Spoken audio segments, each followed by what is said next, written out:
So in today's video, we're going to look at using constants in VBA. So this applies to Excel, Word, Access, Outlook, all places you can use VBA. So up here, you will see we have CONST, so constant, short for constant. We have the variable name. You can call this whatever you want. I put CON in front of it, so I know it's a constant. This one is the retirement age doesn't matter, and then what it is, so what kind of variable it is. This is an integer, and this is what it's set at. So this means that anytime I use this constant, I use this variable in my code, it will be set to 65. So let's step this through.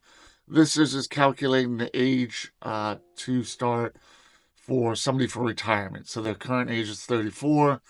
So current age is 34. And I want to figure out how many years they have remaining until they retire. Because I have the retirement age set at 65, again, it's a constant. It's always going to be 65, at least in my code, for this application. So all I need to do is deduct the variable, the current age of the user, and that remains to be 31. That's how many years they have left until retirement. So this allows me not to have to set this every time I use it. So I might have this I only have part of my code here, but I may use this 20 times my code. And instead of setting the retirement age is 65, or I have to remember to reset it, I can set it once in my code. If I put this into a module, it will apply to all sheets, all subs, all forms, everything.